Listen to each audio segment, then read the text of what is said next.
mugissant flot en furie, entourez-moi, je n'ai pas peur.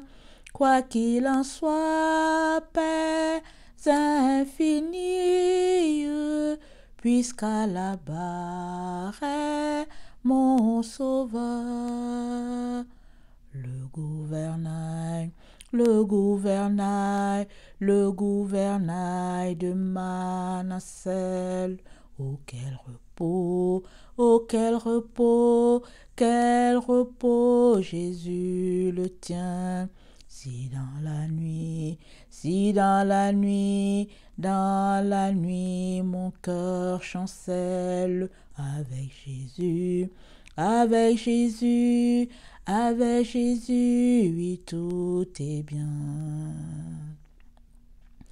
Avec Jésus pour mon pilote, pour moi tout est paix et bonheur. En sûreté, mon esprit flotte, puisqu'à la barre est mon sauveur.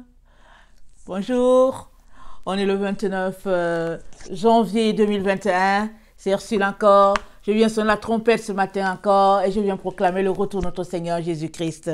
Amen. Alors je viens vous réveiller avec flot mugissant. Amen. Alors une chanson sur les ailes de la foi. Et puis bon voilà, c'est un cantique qu'on ne chante plus, hein. Mais bon, aujourd'hui le Seigneur me l'a donné, comme ça m'est venu. Amen. Après une journée pleine de turbulences. Je suis debout depuis 2h45, mais ce n'est que maintenant que je commence ma vidéo. Mais avant cela, c'était beaucoup de turbulences dans la maison. Amen. Alors, quand ça s'est calmé, le Seigneur m'a donné cette chanson. Je me suis dit, ok, je vais entrer avec, commençant ma vidéo. Je vais commencer avec cette chanson et ça va me donner de l'entrain, ça va m'encourager. Amen.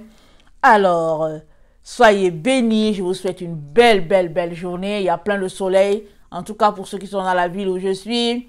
Malgré la neige, malgré le froid, il y a plein de soleil et nous bénissons le Seigneur pour cela. Amen.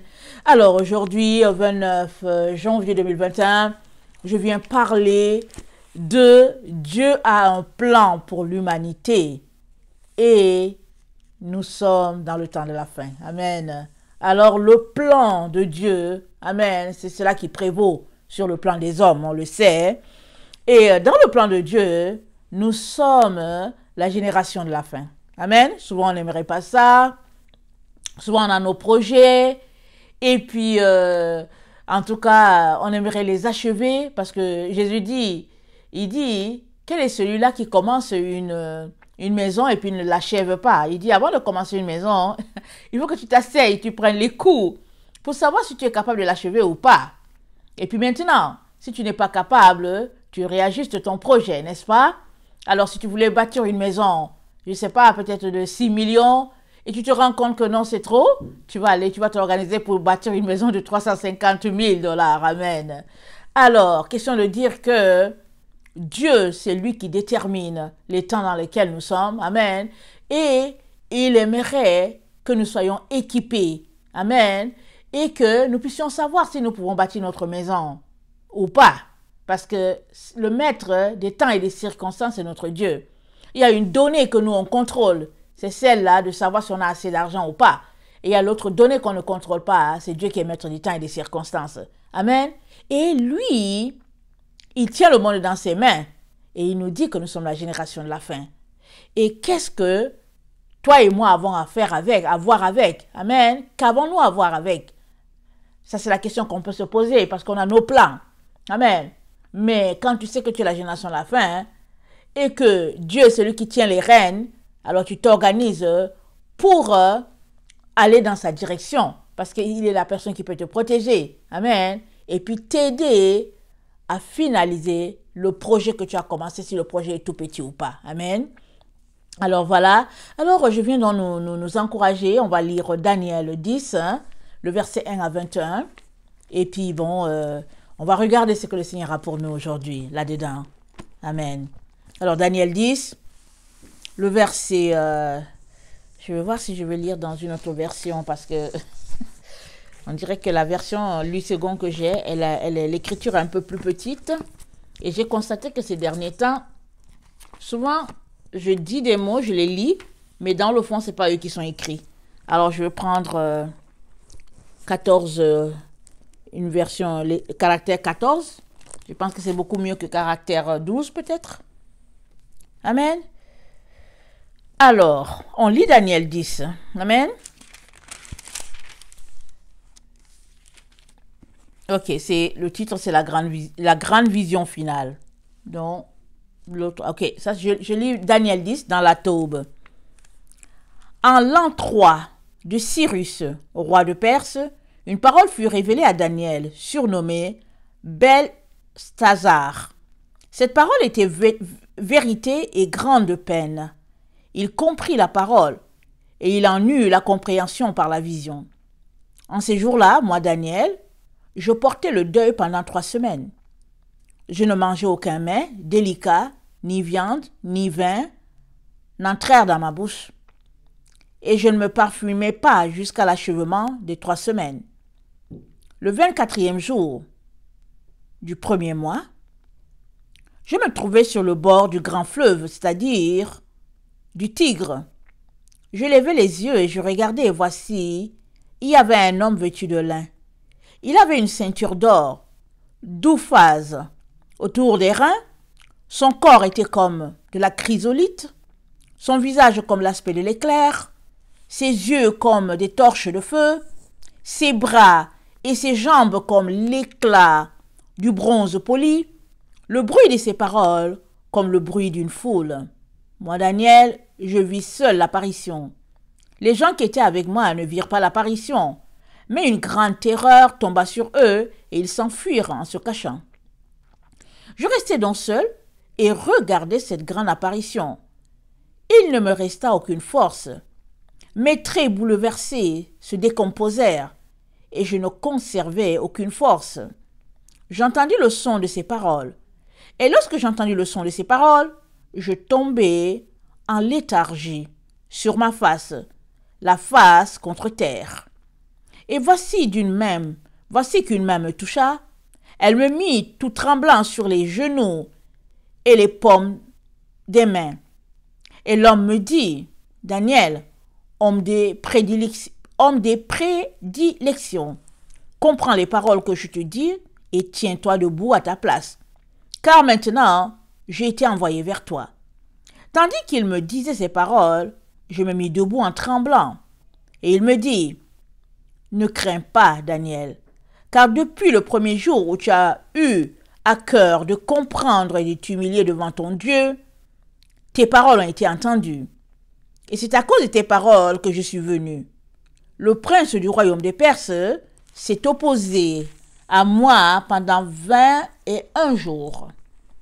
21 jours. Mais voici que Michel, l'un des princes du premier rang, est venu à mon aide, et je suis resté là auprès des rois de Perse. Je suis venu te faire comprendre ce qui arrivera à ton peuple dans l'avenir, car il y a encore une vision pour ces jours-là. Tandis qu'il me parlait, en ces termes, je tournai ma face vers la terre et me tus. Mais voici que quelqu'un, ayant la ressemblance des fils d'hommes, me toucha les lèvres. J'ouvris la bouche et me mis à parler. Je dis à celui qui se tenait devant moi, monsieur, à cause de l'apparition, des angoisses m'ont saisi et je n'ai conservé aucune force. Comme ce serviteur de monsieur, comment ce serviteur de monsieur pourrait-il parler à monsieur que voici? Alors qu'il ne subsiste en moi aucune force et qu'il ne me reste pas de souffle. Alors celui qui avait l'apparence d'un homme me toucha de nouveau et me réconforta. Puis il me dit, ne crains pas, homme des prédilections, que la paix soit avec toi, sois fort, sois fort. tandis qu'il me parlait, je repris des forces et je dis que mon Seigneur parle car tu m'as réconforté. Il dit, sais-tu pourquoi je suis venu vers toi? Je reprendrai maintenant le combat contre le prince des Perses et je vais sortir. Et voici que va venir le prince de Grèce. Mais je t'annoncerai ce qui est inscrit dans le livre de vérité. Il n'y a personne qui me prête main forte contre cela, sinon Michel, votre prince. Amen. Alors, donc voilà, c'est un ange qui envoyait vers un ange, une personne, il parle du Fils de l'homme, et il parle d'une autre personne qui a l'aspect de chrysolite, tout ça. Il se pourrait que ce soit notre Seigneur Jésus. Amen. Et après, il parle d'une autre personne qui est le Fils de l'homme. Amen. Et le Fils de l'homme, on sait que dans le temps de la fin, le Fils de l'homme doit venir, on le sait. Et c'est ce Fils de l'homme-là qui lui dit que il n'y a personne qui va l'aider à part Michel, l'ange. Cet ange l'a annoncé dans Apocalypse 12. Amen. Alors, on se rend compte que quand on lit ce passage et qu'on lit Apocalypse, on voit que les choses se recoupent. Amen. Alors, Daniel est informé de ce qui se passera dans le temps de la fin, parce que ça c'était dans le temps de Daniel. Daniel qui a vécu bien avant que Jésus vienne sur la terre. Amen. Et après cela, on lui dit que c'est pour le temps de la fin, c'est-à-dire pour notre temps. Alors, dans le verset 11, on est évidemment dans Daniel 10, dans le verset 11, c'est dit, « Comprends les paroles et tiens-toi debout à ta place. » Je vais voir si c'est la version que j'ai. C'est écrit, « Et l'homme me dit, Daniel, homme des prédilections, comprends les paroles que je te dis et tiens-toi debout à ta place, car maintenant j'ai été envoyé vers toi. » Donc, il a été dit à Daniel de se tenir debout à sa place et de comprendre ce que Dieu aimerait qu'il comprenne. Amen. Et qu'est-ce qu'il a à comprendre? Il a à comprendre quelque chose selon ce qui va se dérouler dans la fin.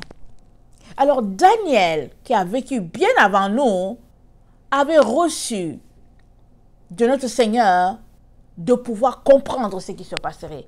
À combien plus forte raison nous autres, la génération concernée. Amen. Alors, dans le temps où nous sommes, tout un chacun est appelé à comprendre la parole qui est sortie de la bouche de Dieu concernant la génération de la fin. Amen. Concernant la terre, le monde dans lequel nous sommes, concernant tout ce qui se passe dans notre temps. Amen. Nous sommes appelés à comprendre ce qui se passe. Ça, c'est le premier point. Et nous sommes appelés à nous tenir debout à notre place. Chacun à sa place. Chacun a une place que Dieu lui a attribuée. Alors, tu peux être debout, mais est-ce que tu as ta place? C'est une bonne question. Parce que, comme je l'ai souvent dit, imaginons-nous chacun une pièce de puzzle. Amen. Et nous sommes des pièces de puzzle dans un endroit bien précis sur le plan de Dieu. Amen. Alors, si tu as un morceau de puzzle, pour que la pièce soit parfaite, pour que le tapis soit extraordinaire, il faut que chaque pièce soit à sa place. Et ce n'est que dans ta relation avec le Seigneur que tu sauras de quel côté, tu es supposé être. Et puis tu sauras exactement ta place. Amen. Mais là, tu es appelé à comprendre. C'est à toi, à comprendre. Mais l'homme qui était en chrysolite, qui était, excusez-moi, Daniel 10, tel qu'il est décrit, il dit, Daniel 10, le verset 4, il dit le 24e jour du premier mois, je me trouvais sur le bord du grand fleuve, je levais les yeux et je regardais, et voici qu'il y avait un homme vêtu de lin, il avait une ceinture d'or, d'ouphase autour des reins, son corps était comme de la chrysolite, son visage comme l'aspect de l'éclair, ses yeux comme des torches de feu, et ses bras, ses jambes comme l'éclat de bronze poli. Amen. Alors, allons-y lire Apocalypse 1. Amen. Alors, ce texte-là, je l'ai préparé hier soir. Amen. Avant d'aller me coucher, je me suis dit, OK, je prépare ma journée. Et ce matin, quand j'étais en train de prier, le Seigneur m'a donné Apocalypse 1. Amen. Alors, je l'ai pris. Amen. Et c'est en relisant mon texte que je me suis rendu compte que, hey, ça avait un lien avec ce que j'avais préparé. Amen. Allons-y lire. Apocalypse 11. Alors, révélation de Jésus-Christ que Dieu lui a donné pour montrer à ses serviteurs les choses qui doivent arriver bientôt et qu'il a fait connaître par l'envoi de son ange à son serviteur Jean, lequel a attesté la parole de Dieu et le témoignage de Jésus-Christ, tout ce qu'il a vu. Heureux celui qui lit et ceux qui entendent les paroles de la prophétie et qui gardent les choses qui sont écrites, car le temps est proche. Amen. Le temps est proche. Jean, aux sept églises qui sont en Asie, que la grâce et la paix vous soient données de la part de celui qui était, que la grâce et la paix vous soient données de la part de celui qui est, qui était et qui vient, et de la part des sept esprits qui sont devant le trône, et de la part de Jésus-Christ, le témoin fidèle, le premier-né des morts et le prince des rois de la terre, à celui qui nous aime, qui nous a délivrés de nos péchés par son sang, et qui a fait de nous un royaume de sacrificateurs pour Dieu son Père. À lui soit la gloire et la puissance au siècle des siècles. Amen. Voici, il vient avec les nuées, et tout œil le verra, même ceux-là qui l'ont percé. Et toutes les tribus de la terre se lamenteront à cause de lui. Oui, Amen. Je suis l'alpha et l'oméga, dit le Seigneur, celui qui était, qui vient, le Tout-Puissant. Moi, Jean, votre frère, et qui est part avec vous à la tribulation et au royaume et à la persévérance en Jésus. J'étais dans l'île appelée Patmos à cause de la parole de Dieu et du témoignage de Jésus. Je fus ravi en esprit au jour du Seigneur. Et j'entendis derrière moi une voix forte comme le son d'une trompette qui disait, « Ce que tu vois, écris-le dans un livre et envoie-le aux sept églises, à Éphèse, à Smyrne, à Pergame, Thyatire, à Sade, Philadelphie et Laodicée. » Je me retournai pour connaître quelle était la voix qui me parlait. Et après m'être retourné, je vis 7 chandeliers d'or. Et au milieu de 7 chandeliers d'or, quelqu'un qui ressemblait à un fils d'homme vêtu d'une longue robe et ayant une ceinture d'or à la poitrine. Une ceinture d'or comme ce qu'on vient de lire tantôt dans Daniel. Sa tête et ses cheveux étaient blancs comme la laine blanche, comme de la neige. Ses yeux étaient comme une flamme de feu. Waouh! Il dit ici, Daniel dit, son corps était comme de la chrysolite, son visage comme l'aspect de l'éclair, ses yeux comme des torches de feu, ses bras et ses jambes comme l'éclat du bronze poli. Amen. Il dit, l'homme, il avait une ceinture d'or d'ouphase. Il a décrit la ceinture d'or, il a dit d'ouphase, alors qu'ici on nous dit qu'il avait une ceinture d'or sur la poitrine. Cet homme-là n'est autre que notre Seigneur Jésus. Amen. Il n'est autre que notre Seigneur Jésus. Tel que Jean le décrit, on dirait qu'ils ont vu la même personne. Amen. Chacun avait sa description. Amen. Les yeux comme des torches, les yeux comme le feu. Amen. Ses pieds semblables à des lérins ardents. Et on dit, c'était comme s'il eût été embrasé dans une fournaise et sa voix comme le bruit de grandes eaux. Amen. Et ici on dit, et le bruit de ses paroles comme le bruit d'une foule. Waouh! Ça c'est notre Seigneur Jésus. Amen. Oh, merveilleux Seigneur. En tout cas, il est extraordinaire. Il est décrit là, quand on finit de le décrire, tu dis, ouais, ça c'est mon Seigneur, c'est mon Sauveur, ça. Merci Seigneur. Alors, voici Daniel. Daniel, il expérimente ça. Amen. Et, tout de suite après,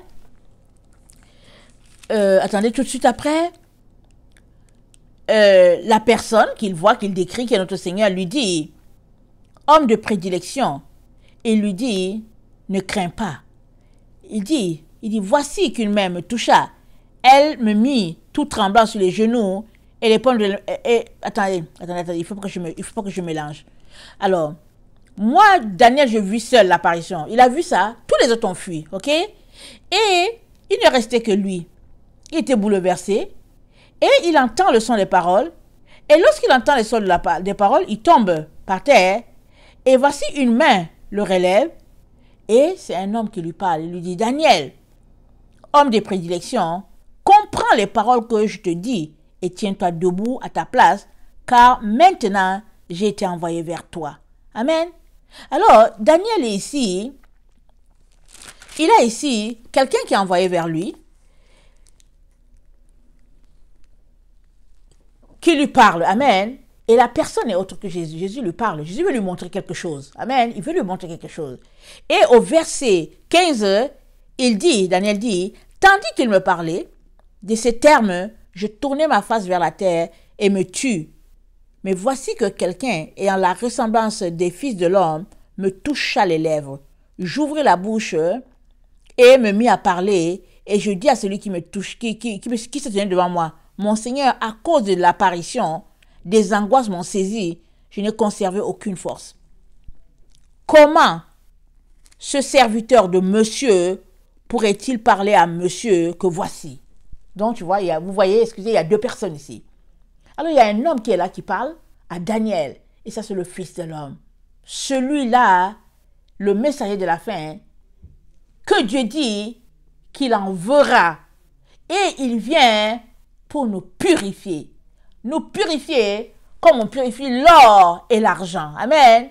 Afin que nous puissions être capables de présenter à l'Éternel une offrande digne de justice. Amen. Une offrande à ce Dieu-là. Alors, donc voilà le schéma de la fin qui est là. Il est là le schéma de la fin. Ça nous a pris, plusieurs vidéos, comment on appelle ça, des recherches pour savoir que, ah tiens, on dirait que Jésus arrive, mais avant qu'il vienne, il y a le Fils de l'homme qui doit venir. C'est lui le messager de la fin. Mais Daniel, quand on le lit, Daniel est là. Et ce qui a attiré mon attention, c'est le fait que je savais déjà que le messager de la fin venait dans mes différents messages. Sinon, je ne me serais pas arrêté là. J'ai lu ce passage plusieurs fois, je n'ai jamais réalisé qu'au fait, il y avait deux personnes qui étaient là. Mais subitement, parce que j'ai les autres informations, alors là, le Seigneur me donne de m'arrêter, de réaliser que, au fait, déjà du temps de Daniel, il présentait déjà comment la fin allait arriver. Mais, une information pour toi et moi en ce jour, c'est que Daniel se tenait à son poste. Il se tenait à son poste. Parce que c'est dit,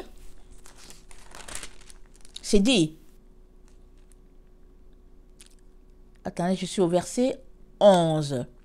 Et l'homme me dit, Daniel, homme de prédilection, comprends les paroles que je te dis et tiens-toi debout à ta place, car maintenant j'ai été envoyé vers toi.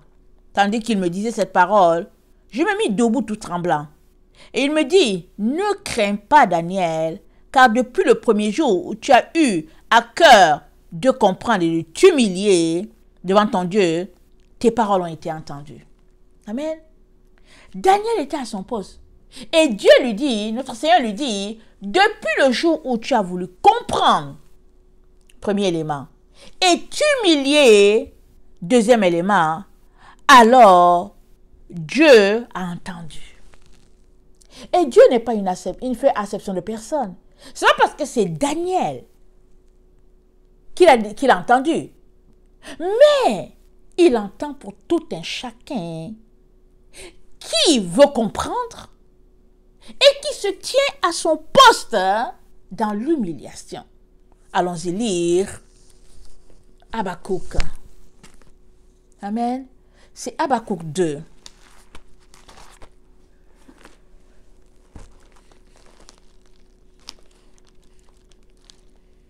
Habakkuk.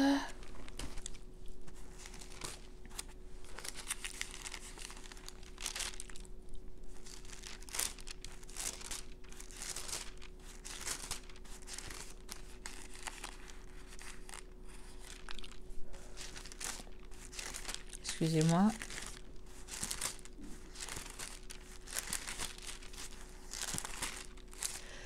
Bon, on est perdu une fois de plus. Il y a des gens qui connaissent tous leurs livres. Amen. Ils savent où est quoi. Mais moi, je vais vous dire, ça c'est un gros, en tout cas, point d'interrogation chez moi. Il faut toujours que je fouille pour savoir parce que je ne sais pas où est quoi, où c'est situé. Excusez-moi. Les pages je colle. On a toujours une idée.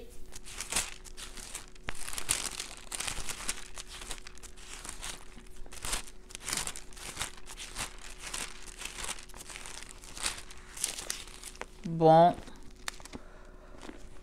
Donnez-moi quelques minutes, je regarde rapidement le lexique. Parce que vraiment...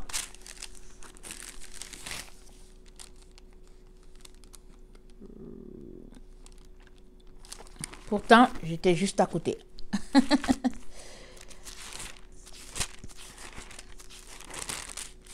Voilà. Ok, on va lire Habakkuk 2. Amen.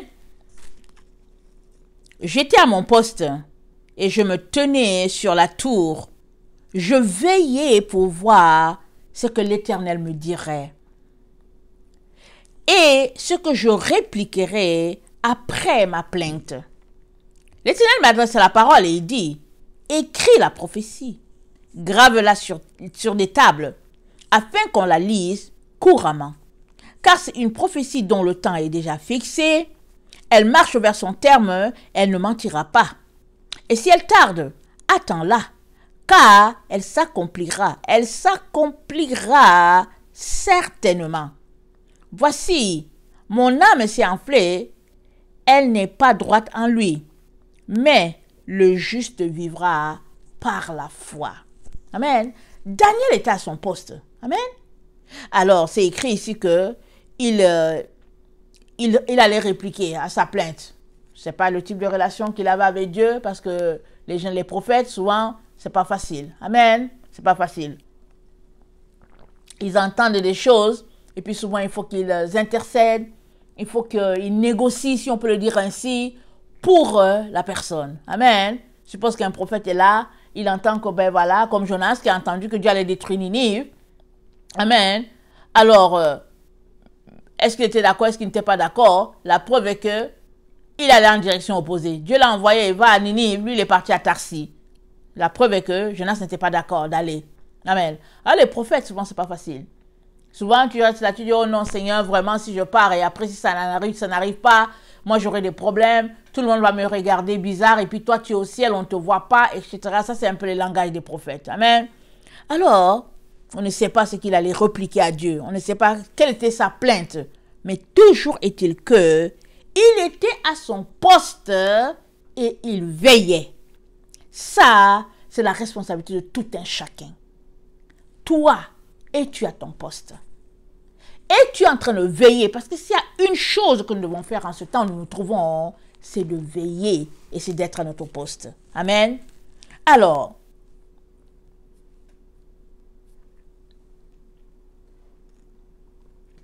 tout indique que dans de telles dispositions, c'est-à-dire être à son poste, être en train de veiller, Dieu, il s'approche toujours de ses enfants pour dire quelque chose.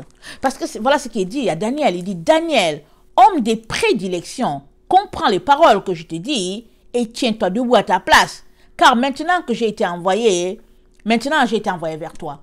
Il dit, tiens-toi debout à ta place. Alors, se tenir debout, qu'est-ce que ça veut dire? Je suis allé regarder sur Wikipédia. Se tenir debout, ça veut dire être solide, être stable. Ça veut dire pouvoir résister. Ça veut dire être vraisemblable. Être debout, alors ça peut être que tu es debout, au contraire de coucher ou bien assis. Mais ici, il dit tiens-toi debout, il faut le comprendre dans le sens figuré. Dans le sens figuré, ça veut dire tiens-toi solide, droit. Ça dit que ait le pouvoir de résister. Sois un pilier, sois fort. C'est ça qu'il est en train de te dire. Tiens-toi debout. Et pour nous, enfants de Dieu, la seule manière de nous tenir debout, c'est par la prière et la lecture de la Bible. La seule manière de nous tenir debout, c'est faire ce que Jésus a dit. Il dit, on ne met pas du vin nouveau dans une vieille outre. Les deux vont se rompre. Le vin sera versé, l'outre sera perdue. Par contre, on met le vin nouveau dans une outre neuve. Alors, ça veut dire que toi qui es l'outre, si tu veux du vin nouveau, c'est-à-dire le Saint-Esprit, si tu veux qu'il te remplisse et te rafraîchisse, il est important que tu te débarrasses de tout ce qui est à l'intérieur. Comme nous avons vu hier, c'est du dedans de l'homme que viennent les mauvaises pensées. Et ces mauvaises pensées souillent l'homme, c'est du dedans. Alors, nous sommes appelés à vider nos outres. Amen. Et ainsi, le Père les remplirait de nouveau. Et ce sera à la gloire de notre Dieu. Alors, ces hommes-là étaient à leur poste et ils veillaient. Et il dit, Habakkuk dit, et je voulais savoir, je voulais entendre ce qu'il allait dire. Amen. Alors, tout un chacun a un parcours unique. Amen. Tout un chacun est un morceau unique dans le plan parfait de Dieu. Alors, si tu ne connais pas ta place, comment vas-tu veiller efficacement? Comment vas-tu veiller? Suppose que, oui, Dieu nous appelle tous à veiller. Amen. Il nous a tous appelés à veiller. On le sait tous. Il y a plein de passages qui nous disent ça. Amen. Mais suppose qu'il t'appelle à veiller. Exemple, au carrefour Z, exemple.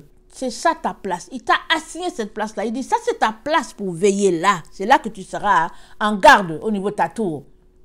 Et il vient à cette tour Z-là, il ne te trouve pas. Parce que toi, tu as décidé que tu allais veiller. C'est une bonne chose. Mais tu es plutôt à une tour T où Dieu ne t'a pas placé. C'est-à-dire, tu n'es pas à l'endroit où Dieu t'attend. Alors, qu'est-ce que cela implique? Cela implique qu'il se pourrait que tu n'aies pas vraiment la réponse. Parce qu'au moment où Dieu t'attendait quelque part, tu étais ailleurs. Amen. Et puis, si tu finis par avoir ce que Dieu a pour toi, il y a un retard dans le temps où la parole est délivrée. Amen. Comme Jonas, Dieu a dit d'aller à Ninive, il allait à Tarsis, il y a eu un temps qui s'est écoulé. Mais Dieu merci que la ville a saisi son message et elle a décidé de jeûner, de prier, de demander pardon. Dieu merci. Mais suppose qu'elle n'avait pas décidé qu'il y avait des cas qui étaient arrivés où il y avait eu meurtre ou tuerie ou bien mort. Jonas allait se sentir coupable et puis responsable. Il allait se sentir vraiment coupable de n'être pas allé tôt. Amen. Alors tout cela pour dire que toi et moi sommes appelés à veiller comme nous a dit le Seigneur Jésus. Nous ne pouvons pas prétendre que on n'a pas besoin de ces choses-là. On n'a pas besoin de veiller. Parce que bon, voilà, on n'a pas certains problèmes. Mais veiller, c'est la tâche de tout être humain, de tout enfant de Dieu, et mieux encore, la tâche de la génération de la fin. Amen. Luc 21.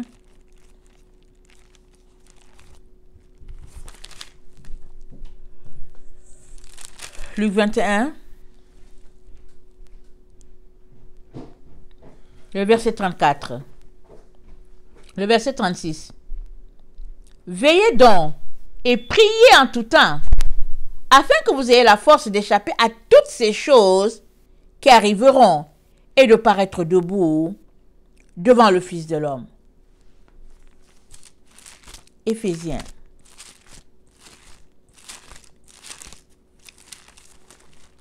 Éphésiens 5.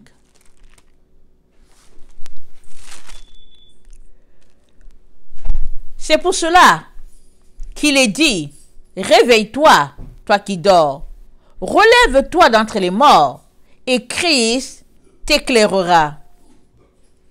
Amen. On va aussi lire le verset 16. Et Christ t'éclairera. Je vais dire le verset 15. Prenez donc garde de vous conduire avec circonspection, non comme des insensés, mais comme des sages. Rachetez le temps car les jours sont mauvais. C'est pourquoi ne soyez pas inconsidérés, mais comprenez que la volonté du Seigneur. Ne vous enivrez pas de vin, c'est la débauche, soyez au contraire remplis l'esprit. Amen. Alors, il dit, prenez garde de vous conduire avec circonspection. C'est-à-dire, il ne faut pas qu'on se conduise mal, comme des insensés. Amen. Comme les saintes vierges folles. Mais, il est important qu'on se comporte comme des sages. Amen. Parce qu'il est important que toi et moi puissions racheter ce temps-là.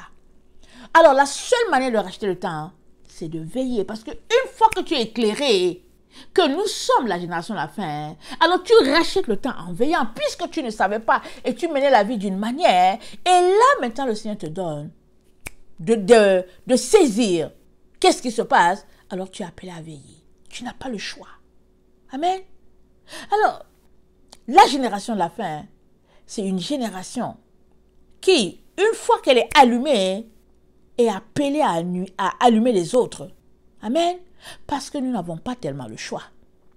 Amen. Alors, pour revenir à notre texte de Daniel 10, le verset 11, où la personne en chrysolite dit à Daniel, il dit, Daniel, comprends les paroles que je te dis, tiens-toi debout à ta place, car maintenant j'ai été envoyé vers toi. Tiens-toi debout à ta place. Amen. Alors,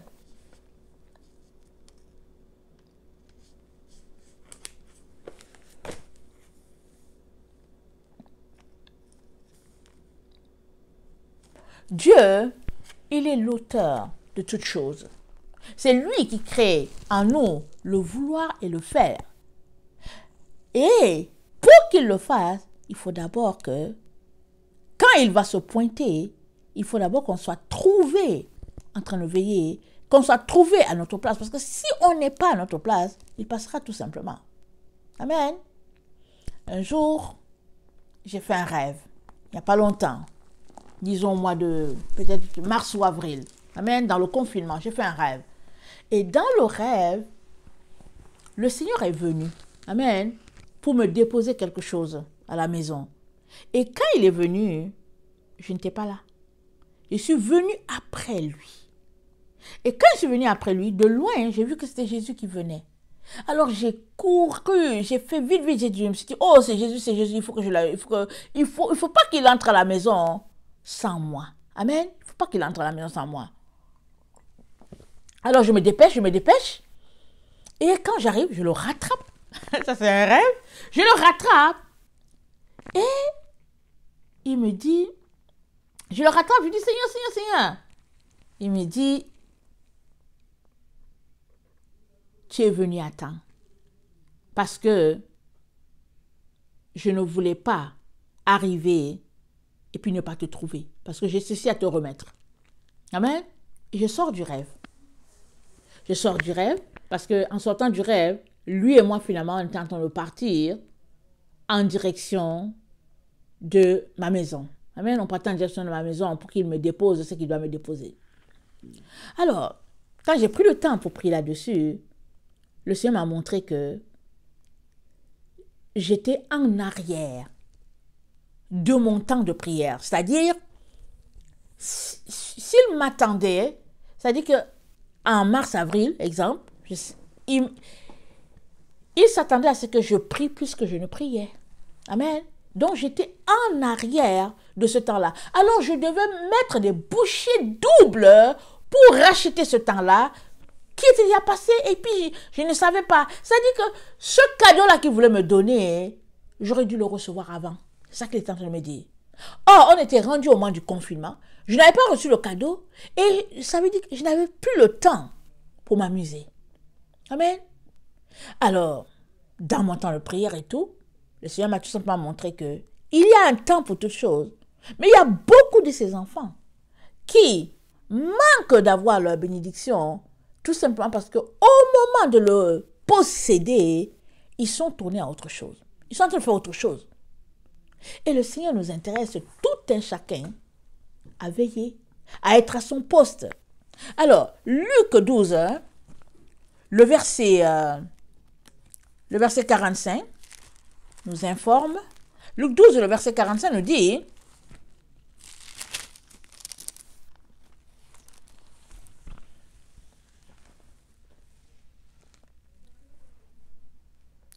je vais commencer à 42. Et le Seigneur dit, quel est donc l'économe fidèle et prudent que le maître établira sur ses gens pour leur donner la nourriture au temps convenable.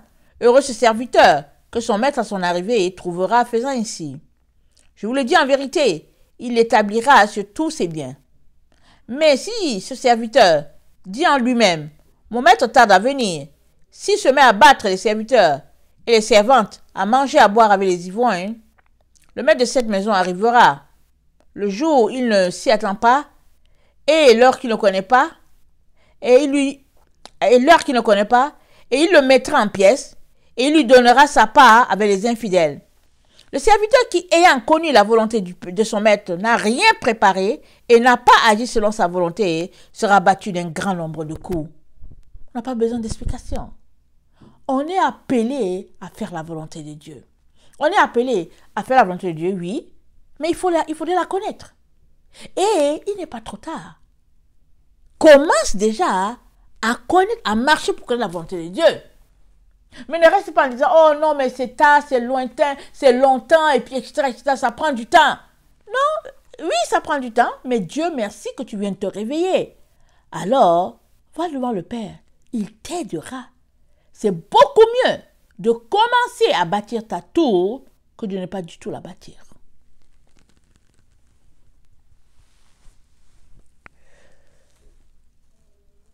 Jean 6, le verset 38.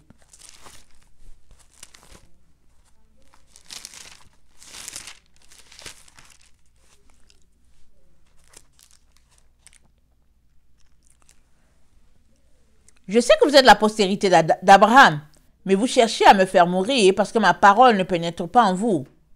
Je dis ce que j'ai vu chez mon père. Et vous faites ce que vous avez entendu de la part de votre père. Il lui répondit, notre père, c'est Abraham. Jésus leur dit, si vous étiez enfant d'Abraham, vous feriez les œuvres d'Abraham. Mais maintenant, vous cherchez à me faire mourir. Moi qui vous ai apporté la vérité que j'ai entendue de Dieu, cela d'Abraham ne l'a pas fait. Vous faites les œuvres de votre père. Il lui dit, nous ne sommes pas les enfants illégitimes. Nous avons un seul père, Dieu. Jésus leur dit, si Dieu était votre père, vous l'aimeriez. Car c'est le Dieu que je me suis servi. Vous l'aimeriez, car de Dieu que je suis sorti et que je viens... Attendez, il y a quelque chose qui ne va pas. Jésus l'a dit, si Dieu était votre Père, vous m'aimeriez, car c'est de Dieu que je suis sorti et que je viens. Amen. Mais celui qui m'a envoyé, pourquoi ne comprenez-vous pas mon langage? Parce que vous ne pouvez écouter ma parole. Vous avez le Père, vous avez pour Père le diable, et vous voulez accomplir les désirs de votre Père. Il a été meurtrier dès le commencement, et il ne se tient pas dans la vérité. Et parce qu'il n'y a pas de vérité en lui, lorsqu'il profère le mensonge, il parle de son propre fond, car il est menteur et père du mensonge. Amen. Alors, Jésus, il est venu pour faire la volonté de Dieu. Mais ce qui se passe, c'est qu'on pense que c'est juste Jésus. C'est pour cela qu'on est là. Tout un chacun est sur la terre pour faire la volonté de Dieu. Jésus est juste un exemple. Jésus est venu nous redonner la possibilité de courir avec une fin joyeuse. Amen. Parce que sans Jésus, il n'y aurait pas de vie éternelle. Sans Jésus, il n'y a pas de paradis. C'est Jésus qui est venu mourir et il a payé de sa vie pour que nous puissions être appelés enfants de Dieu. Il nous a racheté la malédiction de la chair. Amen. Il a fait de nous fils et filles de Dieu. Et pour que toi aussi tu puisses devenir la lumière pour plusieurs autour de toi, il est important que tu connaisses la volonté de Dieu. Amen. Parce que Dieu t'a certainement attribué des brebis aussi. Parce que c'est comme ça chez Dieu. Tout un chacun est appelé à encourager les autres. Amen. On n'encourage pas le vide. On n'encourage pas des chaises. On encourage des personnes. Amen. Et pour ça, Tu as besoin de connaître la volonté de Dieu. Tu as besoin de te dépouiller de tout ce qui te bloque pour que Dieu puisse t'utiliser pleinement. Amen. Et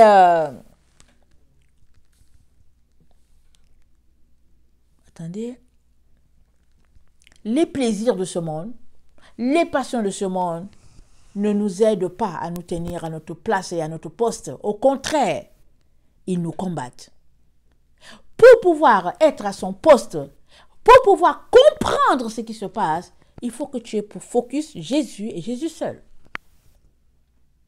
Et ainsi, tu recevras la compréhension de ce qui se passe. Sinon, tu risques de tourner autour de la montagne et puis dire que les autres exagèrent, dire que les autres veulent forcer les choses, alors qu'en réalité, ceux-là qui te disent qu'on est dans les temps de la fin, c'est parce qu'ils ont tout laissé pour leur Seigneur.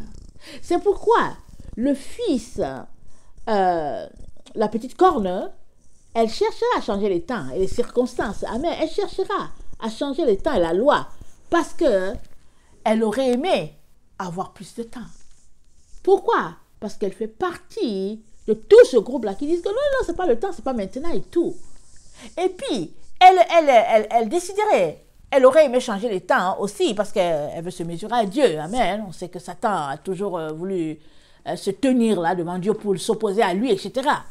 Et voilà pourquoi, avec un tel raisonnement, avec un tel comportement, amen, avec une telle attitude, Dieu lui laissera tous ses enfants qui n'ont pas de respect pour Dieu, qui prennent Dieu à la légère, qui en font ce qu'ils veulent. C'est pourquoi le Seigneur nous dit, mettez votre vie en sécurité, mettez votre vie en règle, mettez votre vie en communion totale avec Dieu, parce que Dieu, il connaît son plan. Amen. Il connaît son plan pour l'humanité. Amen. Et il marche selon son plan. Nous, est-ce qu'on peut aussi prendre l'exemple sur notre Père et puis marcher selon le plan qu'il a pour nous? Amen. Ça, ou bien à ça, est appelé chaque enfant de Dieu. Dieu a un plan. Attendez, on va lire, allons-y dans Ésaïe 63, rapidement. Ésaïe 63.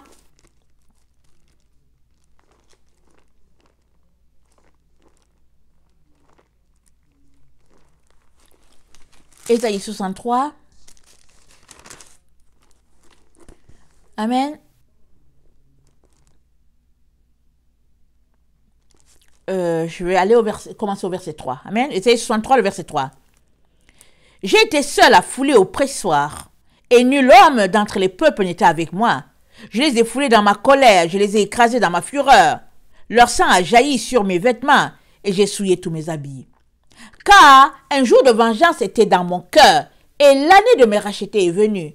Je regardais et personne pour m'aider. J'étais étonné et personne pour me soutenir. Alors mon bras droit m'a été en aide, et ma fureur m'a servi d'appui. J'ai foulé des peuples dans ma colère. Je les ai rendus ivres dans ma fureur, et j'ai répandu leur sang sur la terre. Amen. Un jour de vengeance est dans le cœur de notre Dieu. Et il se venge de qui? De ses ennemis. Organisons-nous pour ne pas être trouvé à être l'ennemi de Dieu. Et il ne s'agit pas de commettre un gros péché ou bien... Non. Tu peux être là, être un bon chrétien, comme on le dit, va à l'église, tu fais tes affaires, tu fais ta, mais tu es quand même ennemi de Dieu dans le sens que tu ne veux pas marcher selon Jésus, le Fils de Dieu, le vrai Jésus, mais tu marches selon le Jésus là, des églises, là, taillé à la mesure de chaque dénomination.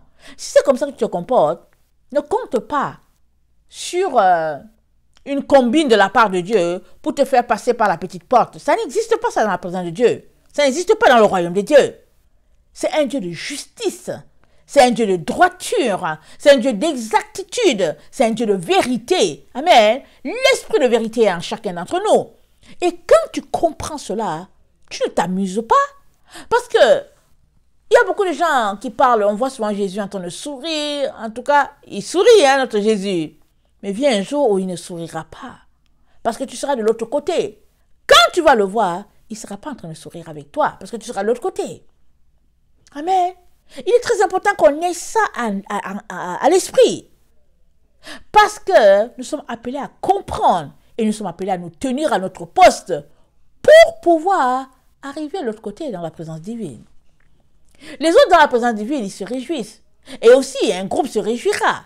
Mais malheureusement, il y a aussi un groupe d'enfants de Dieu qui se retrouvera à l'opposé complètement. Pas parce que Jésus ne voulait pas les sauver, mais parce qu'ils ont vécu d'illusions, et puis de séduction, et puis d'imagination. Mon cher frère et chère sœur, je nous encourage à crier à Dieu afin qu'on puisse sortir de nos illusions. Amen. Afin qu'on puisse faire la volonté de Dieu et puis, surtout, faire ce qu'on est venu faire sur la terre. Si tu es venu pour cette chose-là, si tu ne le fais pas, mais qui va le faire? Qui va le faire? Parce que Dieu t'a appointé pour faire cette chose-là, précise. Mais c'est toi seul qui peux connaître. Amen. Dieu peut utiliser quelqu'un pour t'envoyer sur la piste, sur le chemin. Mais la personne que Dieu va envoyer, il va pas te donner tout le plan. Il ne va pas te donner tous les détails, les A, B, C, les grandes lignes, les petites. Non. C'est à toi de venir devant Dieu pour comprendre le temps dans lequel on est et puis t'humilier, comme a fait Daniel, et être à ton poste. Amen. Et là, alors, tu pourras répondre quand Dieu t'appellera. Parce que Dieu appellera tout un chacun pour qu'il réponde de tout ce qu'il lui a donné. Amen. Nous sommes juste en séjour sur la terre. Nous sommes juste en pèlerinage. C'est un petit voyage, c'est un petit séjour. Et puis on retourne dans la présence de Dieu pour ceux-là qui le comprennent et qui travaillent d'arrache-pied. Amen. À se retrouver devant ce Dieu-là. Qu'est-ce que le Seigneur a dit? Il dit, personne n'allume une lampe pour la mettre sous le lit, sous le boisseau. Non, non, non. Il dit, on allume la lampe pour qu'elle éclaire toute la maison. Et il dit, il n'y a rien de caché qui ne sera su. Qu'est-ce qu'il est en train de dire? Il est en train de dire que, une fois que tu es allumé, parce que c'est lui Jésus qui nous allume, amen, tu es allumé pour briller. Il te dit, une fois que tu es allumé, amen, cette lampe-là est supposée briller. Si ta lampe ne brille pas, c'est parce qu'il y a quelque chose de ténébreux qui empêche cela de briller. Alors il te dit, enlève cela, ce qu'il y a dans le secret là, ce que tu caches là. Il dit, enlève cela. Et ta lampe va briller. Par contre, si ça ne brille pas, tu te tiendras devant Dieu, tu rendras compte et tout le monde saura qu'est-ce qui assombrissait tant la lampe. Amen. Et les ténèbres ne se transforment pas, c'est la lumière qui se transforme. C'est la sainteté, c'est ta vie de sainteté qui fait que ton corps corruptible est transformé en un corps incorruptible. Il est donc très très important qu'on puisse travailler chacun pour sa part, amen, à nous tenir à notre poste, amen, à comprendre, à chercher à comprendre ce que Dieu est en train de faire, amen, et à nous humilier. Et Dieu nous répondra, Dieu nous parlera, amen. Que le Seigneur bénisse sa parole. Je vous aime beaucoup et Dieu davantage. Maranatha, Jésus revient. Amen et amen.